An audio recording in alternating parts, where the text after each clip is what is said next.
That's hilarious out there, isn't it? Nice, huh? Oh, God. Come over and have a beer.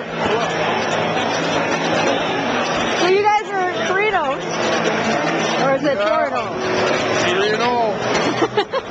Now you jumped ship to a different team this year. I got traded again. Traded, or did you? Danny Henderson, obviously a good friend of mine from Richfield. I grew up with him, and I was actually an original tailgater a long time ago.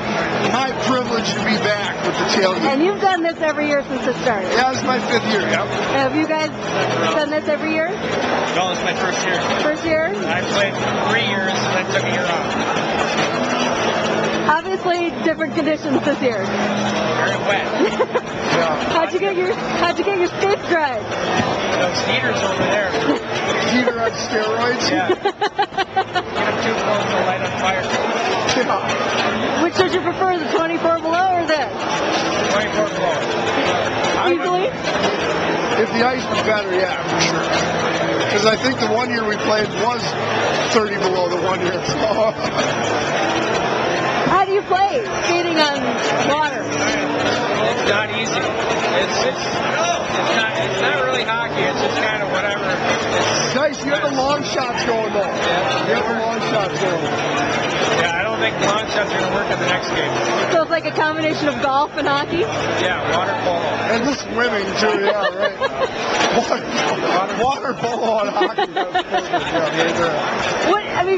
What does this event compare to everything else you've played as far as pond hockey? What does this mean? It's fun. You know, I think the big thing is fun to go out there and play in competition. You get a lot of guys back here that you haven't seen in maybe 5-10 years that you see every year here. And it's good to see guys from high school and college from all over that you kind of don't see on a day-to-day basis. So it's the reunion factor? Oh, absolutely. It's the hockey culture that brings us back. So it's not just the competition, or is that part of it too? That's part of it.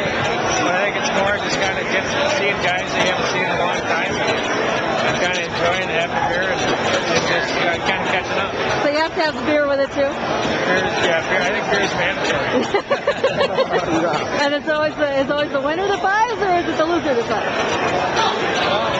Should be the loser, right? Yeah, it kind of depends on the team. Yeah, right. Now, it's usually like the Michiganites and the Minnesotites, but now this is a lot of Minnesotans, but there's like a California team and things like that too. There's people from all over the place. I think Boston has a couple of teams, New York. I think it's 37 different states. Different teams. Wow. It's come a long way. It's awesome. Now, obviously, there's the college rivalries too. Is that part of it too? You get together and... I wouldn't know. I drove by a couple colleges, but I know he's a St. Cloud guy, and you got Henderson that's a Gopher, Abe's a Gopher, and how you played junior hockey like I did. Who else we got? I can't even think right now. Willie's University. Oh, Willie, yeah. So I don't, in our older age, I can't really see a whole lot of that going on. Now, you played pro. How does pond hockey help you playing pro? Just growing up on a pond, stick handling and all that is what helped me. I don't think like in a body checking professional hockey game compared to pond hockey, it's so much different. This is just get out there and have fun and be creative, But do you think that helped you? Oh, absolutely, yeah, no doubt about it. Creativity and your skills are what you develop on the pond. Right. And you think kids are missing that now? Coordination, there's a lot of different elements out on the pond. Puck jumps around a lot. You don't have those elements. It's tough to be a good hockey player. Do you think that obviously now there aren't as many rinks, outdoor rinks and things now? Yeah, that's sad. I can't believe that's happened. I think in Burnsville alone they closed like 13 or something, but it doesn't seem like there's a whole lot of interest anymore with the young people. But heck, I'm still a rink rat by nature. I still go to the parks all the time. You still get outside and play besides this? I actually work for a player management company, so I train on the ice for 8 months, and then I scout during the off season. So it's kind of one of those things that I don't get too much time outside because I'm usually in rinks on a regular basis. So yeah, it's been fun, and I grew up on the pond. It's probably been a good 13 years since I've been back on a pond, and it's nice to get back out there and realize some of the elements that you had to face when you were a younger kid. So what does the golden shovel mean?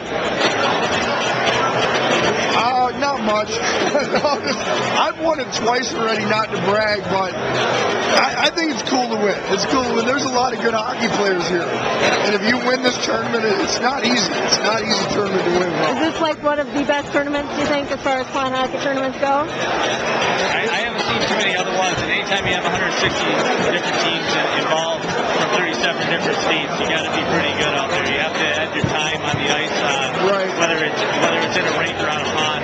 And when it comes to a pond, it's a totally different game. And no matter if you played pro, you played 10, 12 years, I played 7. And it's one of those situations that when you get out there, it's you got to go back to the elements and realize there's cracks, there's little things, pucks bounce in certain areas, and you got to know the ice.